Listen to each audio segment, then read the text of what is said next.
Hello student, आपका बहुत बहुत स्वागत है ऑल इंडिया स्टडी प्लेटफॉर्म पर। तो आज की वीडियो में देखिए हम डिस्कस करने वाले हैं चैप्टर 1 फिजिक्स के यूनिट एंड डायमेंशन। देखिए चैप्टर बहुत इंपॉर्टेंट है क्योंकि इस चैप्टर के बहुत इंपॉर्टेंट न्यूमेरिकल्स हैं एंड एग्जाम में जरूर आते हैं। तो देखिए स्टार्ट करते हैं चैप्टर।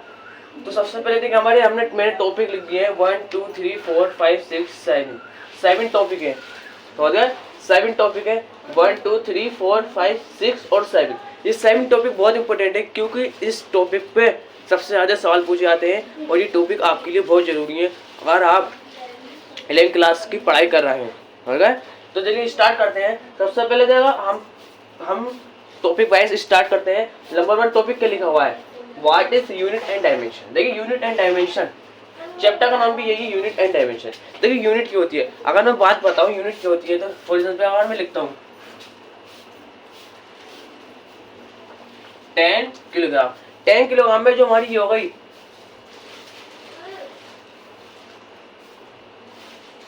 ठीक है 10 किलोग्राम में जो हमारी हो गई किलोग्राम, ये क्या हो गई हमारी यूनिट। और डायमेंशन क्या होती है, डायमेंशन समझ गए। फॉर एग्जांपल एक लैंड है, एक जगह 4 दीवारें कर दी हमने, क्या इसकी 4 डायमेंशन हो गई। समझ गए, सबसे बात है एक ब्लॉक में 4 डायमेंशन से ज़्यादा नहीं हो सकती। समझ गए, एक इधर को और एक लेफ्ट में और एक राइट में। तो इसका मतलब हमें पता है कि 4 डायमेंशन होती हैं। तो देखिए अगर मैं बात करूँ डायमेंशन, फिजिक्स के हिसाब से हम डायमेंशन पढ़ें, चैप्टर का नाम ये है यूनिट एंड डायमेंशन। तो डायमेंशन से पहले मैं आपको ये देखिए डायमेंशन, जब हम जितने भी टॉपिक पढ़ते रहेंगे आपको खुद ही समझ में आता रहेगा डायमेंशन क्या होता है। देखिए डायमेंशन क्या होता है, अगर फॉर एग्जाम्पल अगर जैसे 10 किलोग्राम है, अगर 10 किलोग्राम है समझ गए, एक ये क्या हो गई पूरी, देखिए इसकी यूनिट हो गई और ये क्या होगा इसकी न्यूमेरिकल वैल्यू हो गई। समझ गए, अगर हम इसको ऐसे इस तरह कर दें इसकी क्या डायमेंशन बन जाएगी, डायमेंशन। कहने को देखिए चैप्टर में हमें फॉर्मूला में पढ़ना है, डायमेंशन फॉर्मूला पढ़ना है, आपने नाम सुना होगा। लेकिन अभी हम पढ़ाएंगे डायमेंशन फॉर्मूला, लेकिन इससे पहले आपको मैं बेसिक कॉन्सेप्ट क्लियर कर देता हूँ। Unit, what is unit. Unit मैंने आपको बता दिया, डायमेंशन क्या होती है। फॉर एग्जाम्पल न्यूमेरिकल वैल्यू इसकी हमने ये कर दी, ये हो गई इसकी डायमेंशन। समझ गए, डायमेंशन आप समझ गए। अब करते हैं व्हाट इज फिजिकल क्वांटिटी। देखिए फिजिकल क्वांटिटी क्या होती है, सबसे इंपॉर्टेंट। अगर फॉर एग्जाम्पल देखिए हम इसको ले लेता हूँ, फॉर एग्जाम्पल अगर मैं नाम को लिखता हूँ 12 सेंटीमीटर, ये इसकी यूनिट हो गई, इसकी न्यूमेरिकल वैल्यू।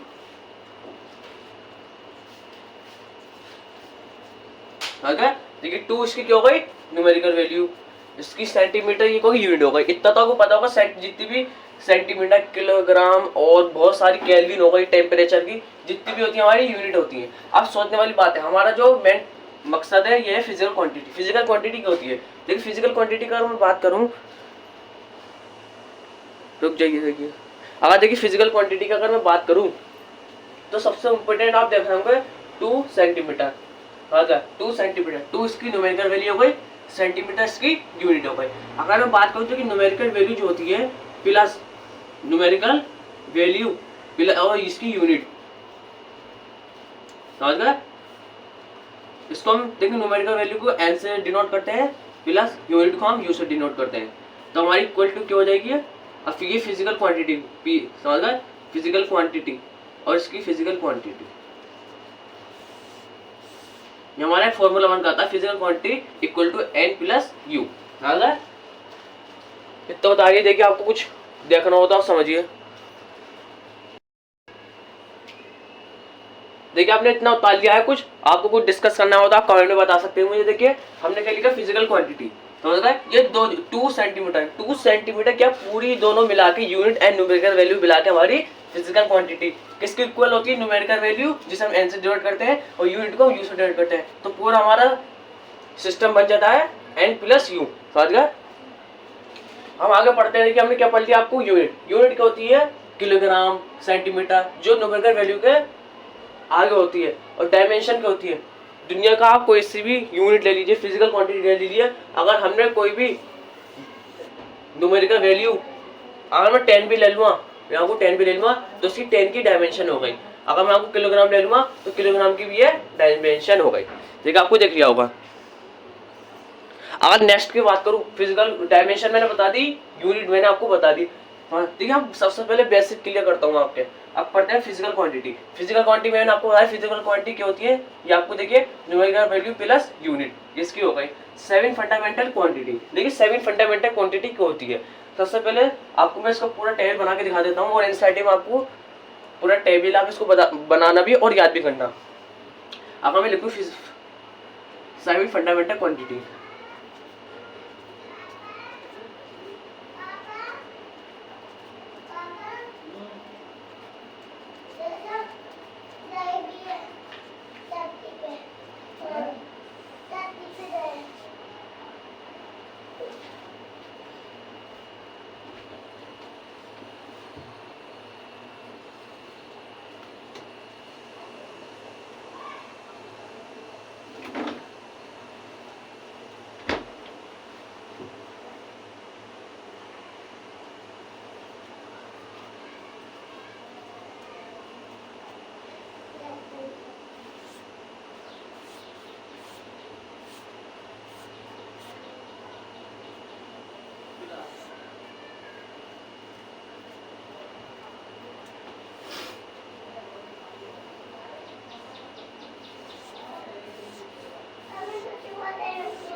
देखिए रुक जाइए पहले मैं बना लेता हूँ इतनी है। देखिए अगर बात करें, देखिए जितनी भी होगा ये मास, लेंथ, टेम्परेचर, ल्यूमिनस इंटेंसिटी, आपको देखिए शॉर्ट में लिखा हुआ, आपको थोड़ा सी डाउट हो रहा होगा तो एल से होता है ल्यूमिनियस, आई से होता है इंटेंसिटी। ये अमाउंट ऑफ सब्सटेंस हो गया, ये करंट हो गया। अगर मैं पूरी इसके सिंबल की बात करूँ, देखिए पेन वैसे गर्मियों में देखिए सूख जाते हैं, कोई बात नहीं मैं आला लेता हूँ फिर से। अगर मैं बात करूँ सिंबल की तो मास का सबसे पहले देखिए अब इतना उतारिए टेबल, जो मैंने टेबल लिखी हुई अभी इतना उतारिए।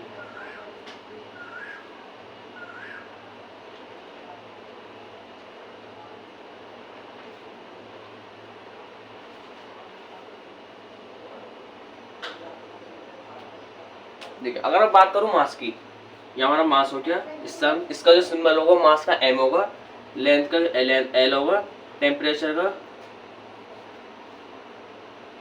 टी होगा, ल्यूमिनस इंटेंसिटी। देखिए आपके दिमाग में होगा ल्यूमिनस इंटेंसिटी क्या होती है। अगर मैं ल्यूमिनस इंटेंसिटी की बात करूं तो इसका सिंबल ऐसा होगा I V. Amount of substance, amount of substance सबसे इम्पोर्टेंट है कि आपको अमाउंट ऑफ सब्सटेंस क्या, आप जब केमिस्ट्री में चैप्टर 1 पढ़ेंगे तो आपको मैं सब बताऊंगा पूरा मोल कॉन्सेप्ट, तो इसमें आपको अमाउंट ऑफ सब्सटेंस की क्वांटिटी भी बताऊंगा क्या होती है और ये अमाउंट ऑफ सब्सटेंस किस तरह निकलता है। तो आप सोच रहे होंगे अमाउंट ऑफ सब्सटेंस क्या चीज है, तो देखिए अमाउंट ऑफ सब्सटेंस को विस्तार डिनोट करते हैं। करंट, करंट का क्या होगा हमारा,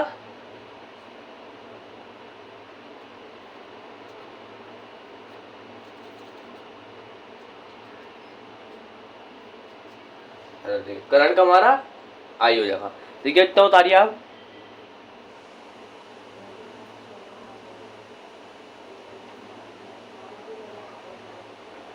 अगर देखिए हम एसआई यूनिट की बात करते हैं, यूनिट ले ली,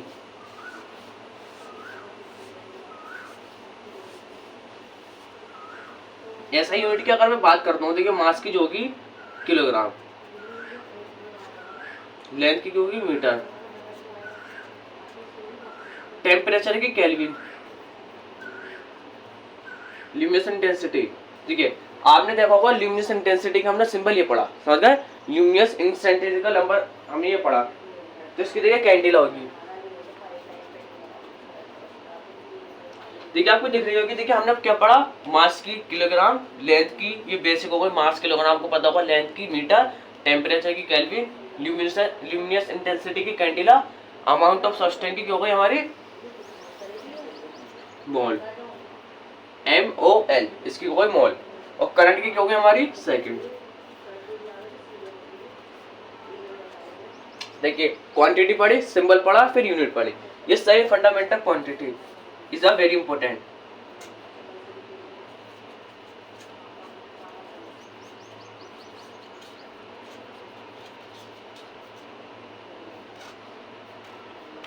देखिए 2 स्टार मैंने आपको बता दिए हैं, 2 स्टार है, तो इसका आपको पता होगा 2 स्टार का मतलब ये 100% कंफर्म है कि ये पेपर में आ गई।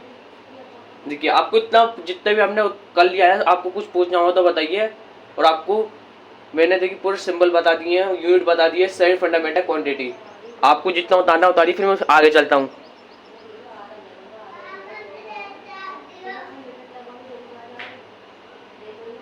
देखिए हमारी ये सेवन फंडामेंटल क्वांटिटी हो गई। अगर हम बात करें, देखिए हमने सेवन फंडामेंटल क्वांटिटी पढ़ ली, अब पढ़ते हैं व्हाट इज डायमेंशनल फॉर्मूला। देखिए डायमेंशन बता दी मैंने आपको, कोई सी भी फॉर्मूला ले लीजिए, यूनिट ले लीजिए, न्यूमेरिकल वैल्यू ले लीजिए, इसकी जो डायमेंशन हो जाती है वो एक सिक्योरिटी के लिए होती है। सिक्योरिटी, कोई इसका बाहर से कुछ हो नहीं जाए, समझ गए। देखिए आपने देख लिया होगा, आपने हमने पढ़ाया, देखिए आपको डायमेंशन फॉर्मूला। और डायमेंशन जब होती है, हम कोई सी डायमेंशनल फॉर्मूला, कोई भी हमने फॉर्मूला लिख दिया, फॉर्मूला उसकी डायमेंशन हो गई। समझ गए। डायमेंशन इसलिए करते हैं क्योंकि इससे उसकी सिक्योरिटी बनी रहे, सेफ रहे, समझ गए। तो इस भाषा में आप उसको समझ सकते हैं।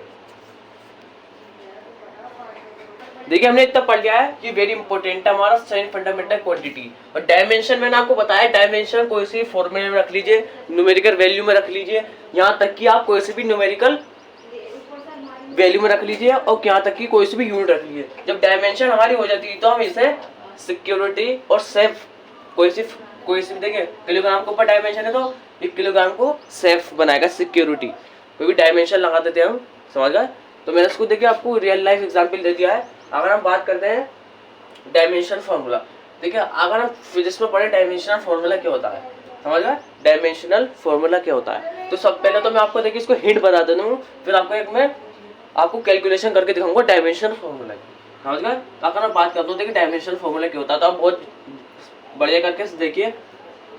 ये होता है हमारा m, ये क्या होता है, m किससे डिनोट होता है, हमारा मास। ये होती है हमारी लेंथ, ये होता है हमारा टाइम। अगर हम बात करें मास, लेंथ और टाइम, तो हम इसे डायमेंशन रख देते हैं, समझ गए। आप सोच रहे होंगे फॉर्मूला क्या है, MLT क्या है। अब बस नॉर्मल भाषा में समझिए, m के ऊपर a वैल्यू होती है, L के ऊपर B वैल्यू होती है, T के ऊपर C वैल्यू होती है। A B C, जो हमारी A और B C वैल्यू प्लस में भी हो सकती है, माइनस में भी हो सकती है, कुछ भरोसा नहीं, प्लस में भी हो सकती है और माइनस में भी हो सकती है, समझ गए। तो देखिए आपको देखिए होगा, m की वैल्यू a, l की वैल्यू b, t की वैल्यू c है। अगर मैं बात करूं m, मास किससे डिनोट होता, m से, लेंथ l से, t टाइम से, समझ गए।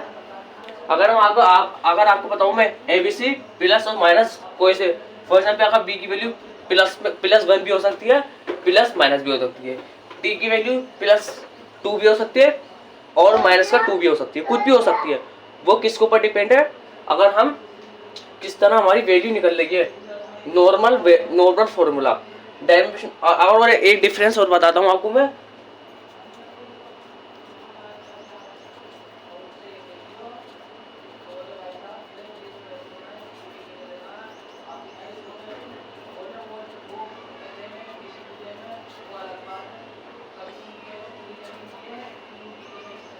देखिए आपको दिख नहीं रहा होगा, मुझे पता है, मैं आपको देखिए सही करके दिखाता हूँ। पेन इस टाइम धूप पर बहुत गर्मी हो रही है ना दोस्तों, देखिए इसलिए सूख जाता है हमारा, कोई बात नहीं, आप कोशिश करिए, कोशिश करने से हर चीज मिल जाती है।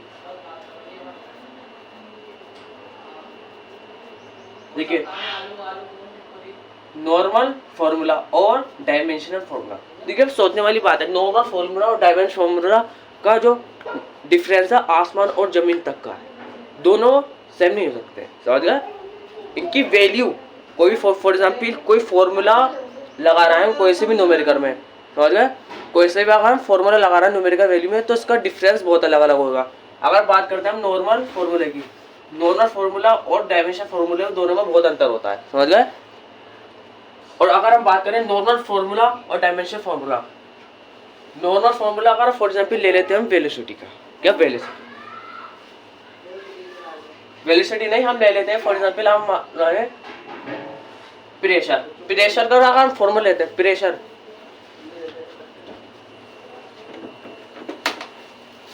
प्रेशर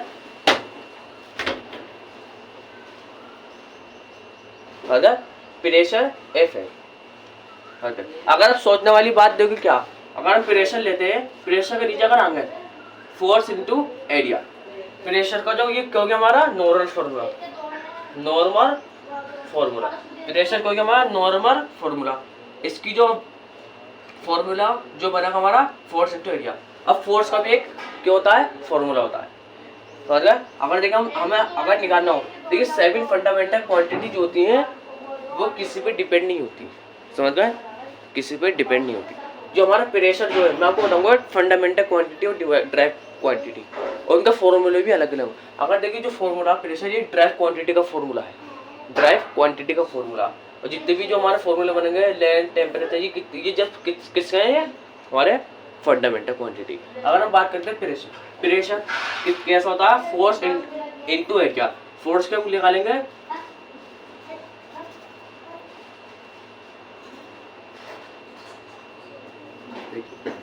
समझ गए, अगर हम फोर्स का निकालेंगे मास इनटू एक्सेलरेशन।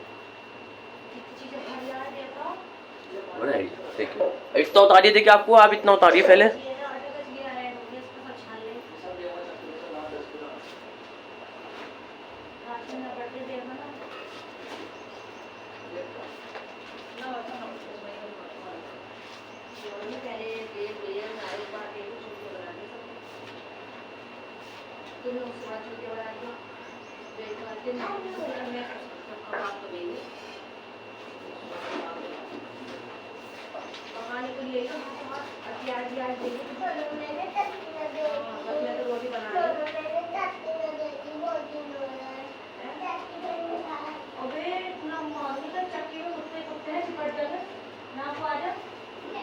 देखिए हमने इतना उतार लिया। अगर हम फोर्स की बात करें, फोर्स का हमने पढ़ा था मास क्या होता है हमारा, एम क्या हो गया हमारा मास। तो मास हम ऐसे लेते हैं, क्योंकि देखिए फंडामेंटल क्वांटिटी किसी पे डिपेंड नहीं होती, तो वो ऐसे कैसे उतर देगी। अगर इन सातों क्वांटिटी में आपको कुछ दिख जाए तो आप इसको ऐसे उतार देना। एक्सीलरेशन जो होता है हमारा time into velocity into area, समझ गए। अगर बात कर रहे हैं मास ऐसे निकल जाएगा टीवी, समझ गए। अब वेलोसिटी भी और हमारी कटेगी, वेलोसिटी भी हमारी और कटेगी। देखिए आपको समझ में नहीं आ रही होगा, और आपको एक तरीका बताऊंगा, रुक जाइए अभी सब्र करिए, वो आप इसको समझते रहें। वेलोसिटी का फॉर्मूला क्या होता है, देखिए अभी और कट रही है वेलोसिटी।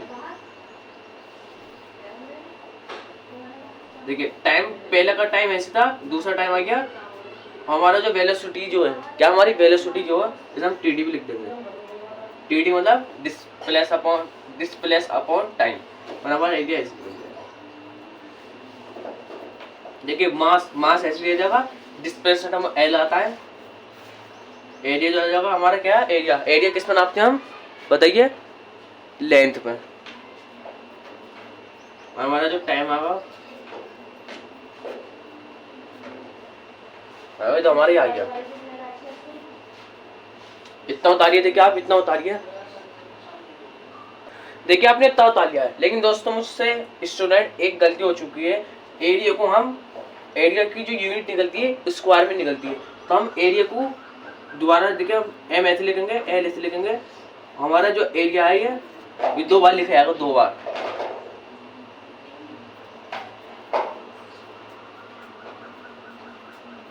देखिए एल एल टी टी, समझ गए। अगर बात करें एल से एल कट गया, एल से एल कट गया, देखते रहना, आपको नहीं चमक रहा हो तो आप सही करके देखिए प्लीज।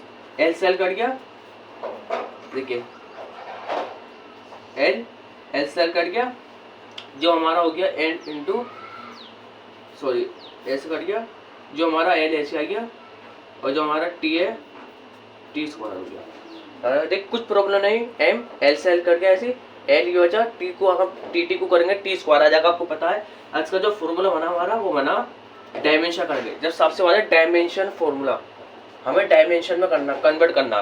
नॉर्मल फॉर्मूला और डायमेंशन फॉर्मूला अलग अलग होता है, तो नॉर्मल फॉर्मूला को हमें डायमेंशन में कन्वर्ट करना।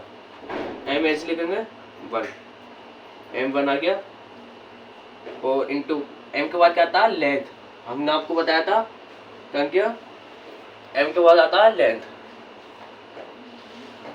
जो देखिए हमारी लेंथ जो आई वो -1 माई, वो जो हमारा T2 डेट ना। देखिए आपके सामने आंसर ये है, समझ गए। और आपको देखिए अगर मैं बात करूं, आप देख फिर से चेक कर लीजिए, ये फॉर्मूला निकल कर आएगा।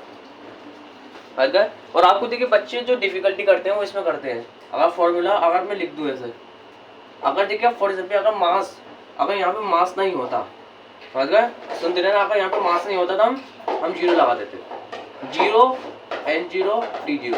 ये जीरो जब होते हैं जब एम मास भी नहीं दिया हो, लेंथ भी नहीं दिया हो और टाइम भी नहीं दिया हो, है। अगर हम m की वैल्यू लगा इक्वल टू m, अगर आप m की वैल्यू 1 लगाएंगे, प्लस की बता रही हूँ प्लस, अगर m की वैल्यू प्लस में लगाएंगे 1 जब भी सही है और नहीं लगाएंगे आप जब भी सही है। m की वैल्यू जब भी मानी जाएगी, आप m के ऊपर लगाएं नहीं लगाएं, समझ गए। तो जब हमने देखिए कुछ डिफिकल्टी है हमने आपको बता दिया है। और m की वैल्यू जीरो जब होती है जब मास भी ना दिया हो, समझ गए।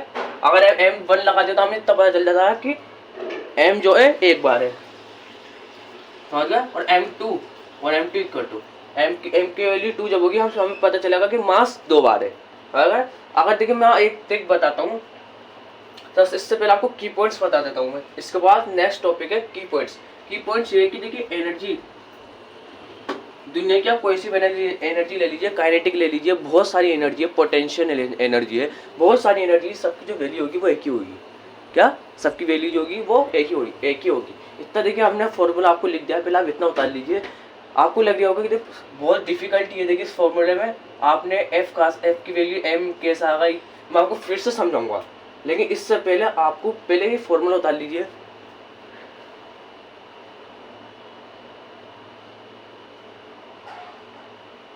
देखिए दुनिया की आप कोई सी भी एनर्जी ले लीजिए, इसकी जो वैल्यू होगी एम की,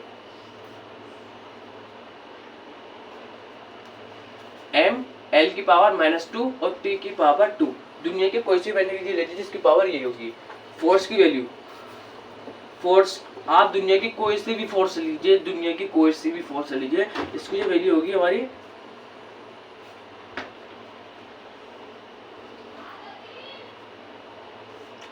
इसकी जो वैल्यू होगी हमारी एम एल टी। वही दो की पॉइंट्स आपको याद रखना है, क्योंकि ये की पॉइंट्स हमारे डायमेंशन फॉर्मूले को इजी बना देते हैं। देखिए चाहता तो मैं फोर्स की value direct M L T 2 लगा सकता और एरिया में 2 बार लिख देता।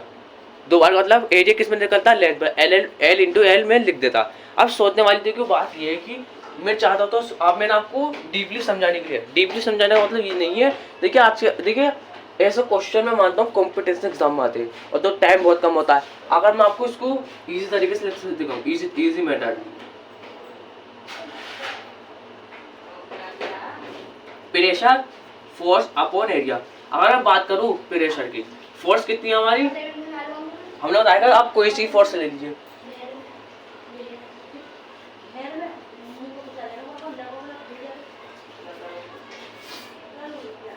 एम। देखिए एल सेल कट गया, दिमाग पर है ना ये चीज बहुत जरूरी है, एल सेल कट गया, एल सेल कट गया हमारा M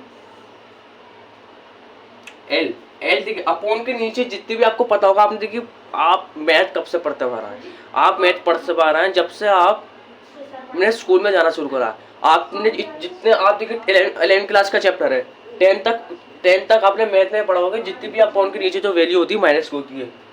for example A plus B, तो हम इसको इस तरह लिख देंगे ए बी माइनस का 1, इसको हम ऐसा लिख सकते हैं ए अपॉन बी, बी की वैल्यू -1, अपॉन के नीचे अगर सी भी होता तो हम सी को भी -1 लिख देते हैं, सी को भी हम -1 लिख देते हैं। अगर हम बात करूं एम और एल ऐसे निकल जाएगा, एल एल माइनस में आ जाएगा टी,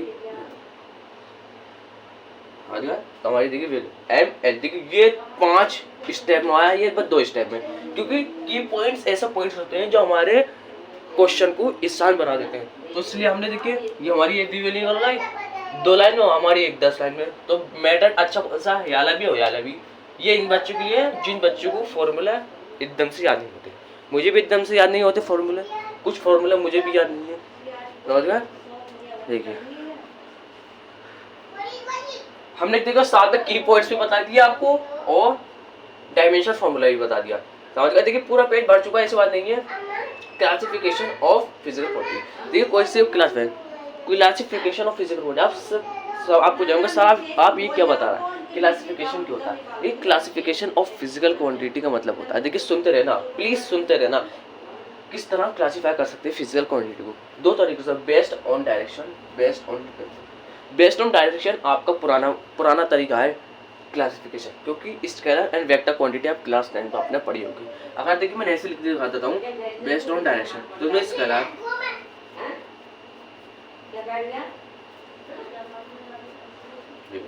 पहले देखिए आप इतना आपको क्लियर हो चुका है।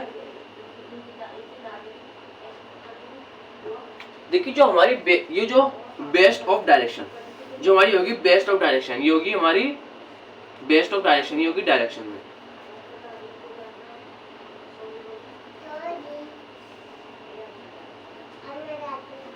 समझ गए? जो हमारी स्केलर होगी, देखिए आप देख रहा होगा ये जो स्केलर, और देखो हमने क्या पढ़ा, classification of physical quantity based on direction and dependency. अगर डायरेक्शन की अगर मैं बात करूँ, डायरेक्शन में दो क्वांटिटी आती है हमारी, scalar and vector quantity. Scalar जो क्वांटिटी होती है, क्या स्केलर जो क्वांटिटी होती है आपको पता होगा, जिसका अंदर डायरेक्शन, समझ गए, बेस्ड ऑन डायरेक्शन, ये डायरेक्शन के हिसाब से होगी। और जो वेक्टर क्वांटिटी होगी वो क्या होगी हमारी, ठीक है फिर से आपको देखिए बताता हूँ, जो हमारी स्केलर क्वांटिटी और वेक्टर क्वांटिटी होती है, हमने पढ़ा होगा स्केलर क्वांटिटी फॉर एग्जांपल हमारी स्पीड। देखिए आपको समझ में आएगा सर क्या बता रहा है, डायरेक्शन क्या होता है, स्पीड का डायरेक्शन होता है किस स्पीड में भाग रही है और किस डायरेक्शन में मुड़ेगी।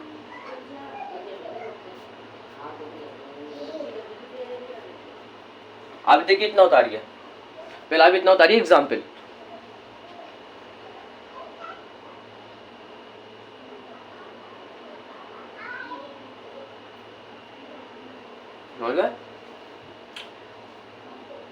आपने पढ़ा होगा कि जितने भी जो हमारा मैग्नीट्यूड होता है वो खाली स्केलर क्वांटिटी में होता है, और डायरेक्शन हमने पढ़ा based on direction, based on direction. तो डायरेक्शन में याली नहीं होगी, डायरेक्शन में हमारी कौन सी होगी, वेक्टर होगी, जिसमें मैग्नीट्यूड भी होता है, एन जी से मैग्नीट्यूड रिप्रेजेंट करता हूँ मैं, और जो होता है हमारा डायरेक्शन। अब अगर हम बात करें classification of physical quantity based on direction, direction में हमारी कौन सी आ जाती है, स्केलर, और वेक्टर सॉरी स्केलर में जो आ जाती है हमारी, देखिए मैंने गलती करी थी, कोई बात नहीं, जो स्केलर होती है हमारी खाली मैग्नीट्यूड होता, आपने पढ़ा होगा क्लास 10 में, स्केलर में हमारा खाली मैग्नीट्यूड होता, और वेक्टर में हमारा मैग्नीट्यूड प्लस डायरेक्शन। तो इसका मतलब ये है कि हमारी जो वेक्टर है हमारी डायरेक्शन में आती है और हमारी स्केलर नहीं आती। हम पढ़ते हैं बेस्ड ऑन डिपेंडेंसी। अगर डिपेंडेंसी की बात करूँ तो हमारी आपको दो क्वांटिटी याद करनी है। एक होता है हमने जो पढ़ी फंडामेंटल क्वांटिटी,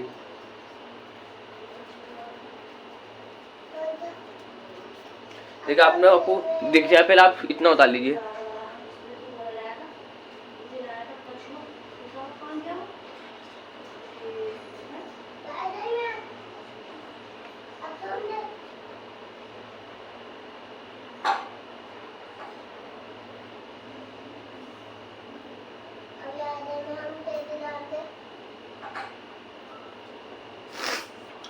अगर फंडामेंटल की बात करूं और एक होती है डायरेक्ट क्वांटिटी। लेकिन फंडामेंटल क्वांटिटी वो क्वांटिटी होती है जो डिपेंड नहीं होती।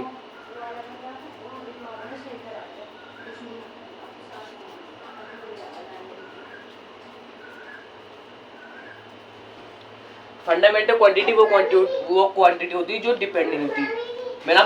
जब मैंने आपको ये जो करा दिया था फोर्स का, फोर्स एक क्या है, कौन सी क्वांटिटी है, कौन सी क्वांटिटी हो गई, फोर्स डायरेक्ट क्वांटिटी, ये किसी पे डिपेंड होती है, ये भी तो वो डिपेंड होगा हमारी, ऐसे आ गई। आप कुछ नहीं समझा, आप कह रहा हूँ लेते जो फंडामेंटल क्वांटिटी होती है वो कोई सी भी जो फंडामेंटल क्वांटिटी जो होती है हमारी, समझ गए, जो हमारी फंडामेंटल क्वांटिटी है, इन सब क्वांटिटी, देखिए इधर को बताता हूँ, फंडामेंटल क्वांटिटी एक first fundamental quantity plus second fundamental, इसका अगर कॉम्बिनेशन करेंगे तो हमारी डायरेक्ट क्वांटिटी निकलेगी।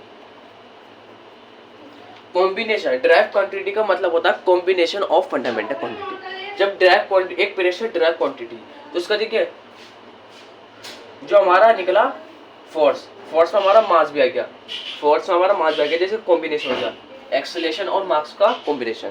कहना मतलब ये कि फंडामेंटल क्वांटिटी किसी पे डिपेंड नहीं होगी, इसकी कैलकुलेशन नहीं कर सकते। अगर आपको डायरेक्ट यहाँ पे दिखता मास, तो आप मास को ऐसे रहने देते, छूते नहीं, कॉम्बिनेशन नहीं करते, समझ गए, डायरेक्ट क्वांटिटी, समझ गए। और जब डायरेक्ट क्वांटिटी करेंगे तो हमारा अगर यहाँ पे मास होता लिखा हुआ, और यहाँ पे हमारा लेंथ मान लीजिए, समझ गए। तो कॉम्बिनेशन तो हो गया, कॉम्बिनेशन हो गया। लेकिन मैंने आपको बताया कि यहाँ पे फोर्स है, फोर्स, यहाँ फंडामेंटल क्वांटिटी नहीं है, तो हमें इसको और क्या करना पड़ेगा, और आगे कैलकुलेशन। तो मास इंटू एक्सीलरेशन, समझ गए। First fundamental quantity, second fundamental quantity, अगर इसको हम कॉम्बिनेशन करेंगे तो हमारी ड्राइव क्वांटिटी निकलेगी, समझ गए। एक चीज़ याद रखिए, ड्राइव क्वांटिटी वो क्वांटिटी होती है जिनका कॉम्बिनेशन निकल का है। तो हमारा फंडामेंटल क्वांटिटी का अगर कॉम्बिनेशन निकालें, फर्स्ट क्वांटिटी और फर्स्ट फंडामेंटल क्वांटिटी, इसका अगर हम कॉम्बिनेशन निकालेंगे तो हमारी एक ड्राइव क्वांटिटी न्यू निकलेगी, समझ गए। प्रेशर एक ड्राइव क्वांटिटी है, फिर से बता रहा हूँ, प्रेशर ड्राइव क्वांटिटी है। आपको फोर्स आपको कहीं पे दिख रहा है, एरिया आपको कहीं पे दिख रहा है, नहीं दिख रहा, तब इसे हम कुछ, इसको हम और करना पड़ेगा, समझ गए। अगर ये 7 क्वांटिटी में अगर आपको यहाँ पे दिख जाता है तो हम इसको और नई कैलकुलेशन करते हैं। ये किसी पे डिपेंड ही नहीं है भैया, इसको हम वहीं पे रहने देते हैं। अगर यहाँ पे मास होता तो हम इसे मास वहीं पे रहने देते हैं, हमारी जो लेंथ होती है इसे लेंथ हम वहीं पे रहने देते हैं, स्कोर तोड़ते नहीं, क्योंकि वो डिपेंड ही नहीं किसी पे। और ड्राइव क्वांटिटी किसी पे डिपेंड होती है तो वो टूटती रहती, कैलकुलेशन करती रहती। तो हमारा देखिए सोचने वाली बात है, हमारा खत्म हो गया। देखिए पूरा चैप्टर तो खत्म नहीं हुआ, कुछ टॉपिक इंपॉर्टेंट्स है, और आपको नेक्स्ट वीडियो में भी पूरा चैप्टर शायद मैं खत्म भी कर सकता हूँ नेक्स्ट वीडियो में। तो बेस्ड ऑन डिपेंडेंसी, देखिए बेस्ड ऑन डिपेंडेंसी में फंडामेंटल क्वांटिटी जिस पे डिपेंड नहीं होती, और हमारी ड्राइव क्वांटिटी जिस पे डिपेंड होती। जो डिपेंड होगी वही कैलकुलेटेड होगी, और जो किसी पे डिपेंड नहीं होगी वो अपने आप पे डिपेंड है, तो वो कैलकुलेटेड इसको नहीं कर सकते, समझ गए। तो आज की वीडियो में देखिए इतना देते हैं। अगर बात करूँ फंडामेंटल क्वांटिटी हो गई, ड्राइव क्वांटिटी की अगर बात करूँ एरिया का जो फॉर्मूला होता है लेंथ इंटू लेंथ। देखिए लेंथ इसमें आ गई, हाँ भाई पता भी इतना रहेगा, इससे आधे नहीं होगा, समझ गए। देखिए हमारा पूरा कंप्लीट हो चुका है, मैंने आपको एक डाउट्स क्लियर कर चुके हैं। तो आज की वीडियो में हम इतना रहने देते हैं, समझ गए।